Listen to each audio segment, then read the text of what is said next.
Hello बच्चों, I hope आप सभी बढ़िया होंगे और अपनी तैयारी बढ़िया से कर रहे होंगे। तो मैं आप लोगों को पिछली वीडियो में प्रकाश के बारे में बता दिया था। अगर आप सभी वो वीडियो नहीं देखे हैं तो डिस्क्रिप्शन बॉक्स में वो वीडियो का लिंक दिया गया है, वहाँ से वीडियो देख सकते हैं।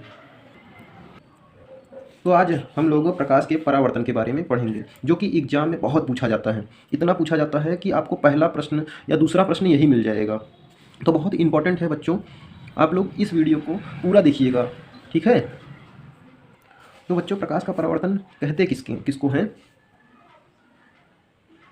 तो बच्चों, प्रकाश का परावर्तन कहते किसको हैं, ये हम लोग आज समझने वाले हैं। तो प्रकाश का परावर्तन है क्या?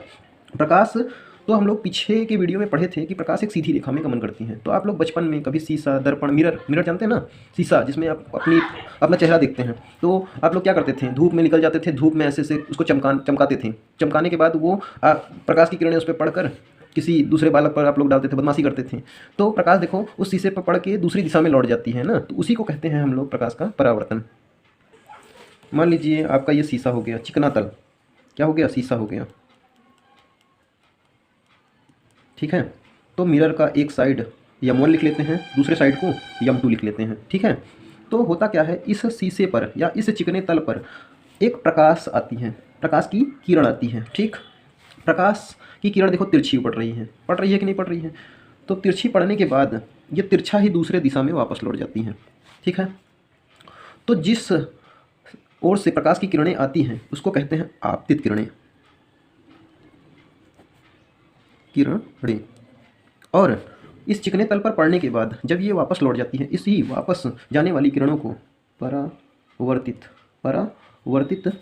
किरण कहते हैं, ठीक है बच्चों।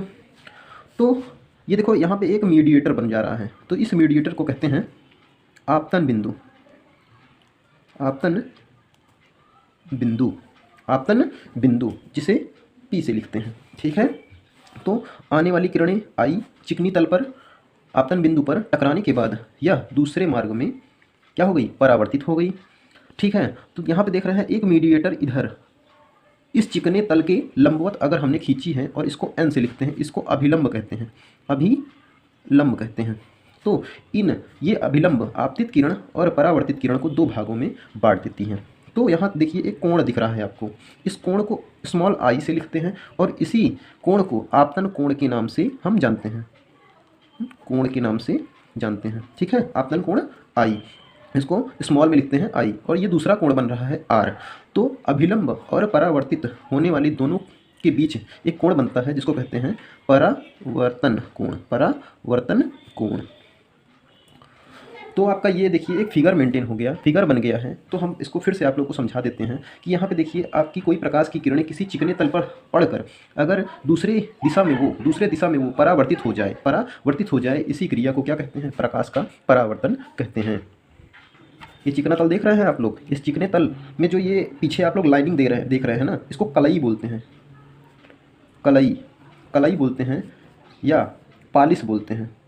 क्या बोलते हैं? पालिश बोलते हैं। पालिश की अगर कोई कांच पर आप पीछे की तरफ क्या कर दो, पॉलिश कर दो, और वो दूसरे साइड में आपका चेहरा दिखाएगा, उसी को कहते हैं आपका कलई। क्या कहते हैं बच्चों? कलई कहते हैं। जैसे कि आप लोग इस वीडियो में देख पा रहे होंगे, ये आपका एक क्या है, कांच है ना, कांच है। इस पीछे के हिस्से में क्या कर दिया गया है, पॉलिश कर दिया गया है। इसी पॉलिश को ही क्या कहते हैं, कलई कहते हैं, ठीक है।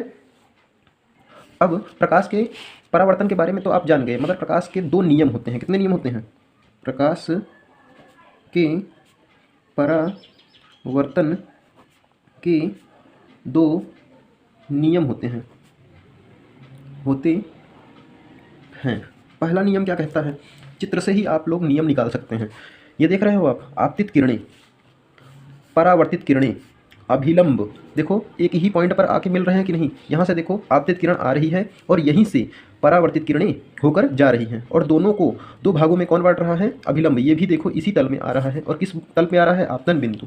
तो लिख सकते हैं आप लोग, आपतित किरण, परावर्तित किरण,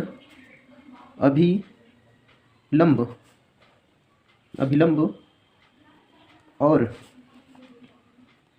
आपतन बिंदु एक ही तल में होता है। ये पहला नियम हो गया बच्चों। क्या हो गया? पहला नियम। क्या किए हैं हम?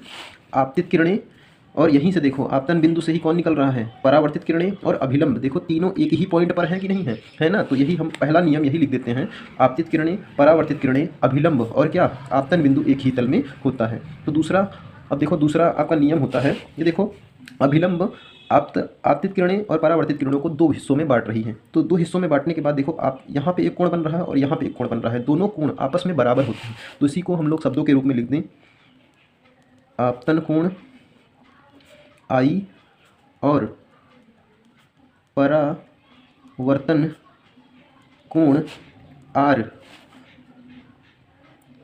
दोनों आपस में बराबर होते हैं। तो ये आपका दूसरा नियम हो गया बच्चों। यहाँ पे देखिए आपतित किरणें और अभिलंब के बीच एक कोण बन रहा है, उस कोण का नाम है आपतन कोण। अभिलंब और परावर्तन के बीच एक कोण बन रहा है जिसका नाम है परावर्तन कोण, जिसे लिखते हैं आर से, और दोनों आपस में क्या हैं? बराबर हैं। तो इसी पहले ही आप लोगों को बता दिए हैं कि अभिलंब आपतित किरणें और परावर्तित किरणों को दो बराबर भागों में बांटती हैं। तो जो दो बराबर भागों में बांटती हैं तो आपतन कोण और परावर्तन कोण भी आपस में बराबर होंगे। तो इसको शब्दों में हम लिख सकते हैं, आपतन कोण आई और परावर्तन कोण आर दोनों आपस में क्या होते हैं? बराबर होते हैं। तो इसको आई बराबर क्या लिख सकते हैं? आर लिख सकते हैं। तो आई होप आप लोगों को वीडियो पसंद आई होगी। तो आप लोग चैनल को सब्सक्राइब कर दीजिए और लाइक कर दीजिए और अपने दोस्तों तक ये वीडियो पहुंचाते रहिए, जिससे आप लोगों को वीडियो पसंद आई होगी। तो चैनल को सब्सक्राइब करिएगा। ठीक है, धन्यवाद।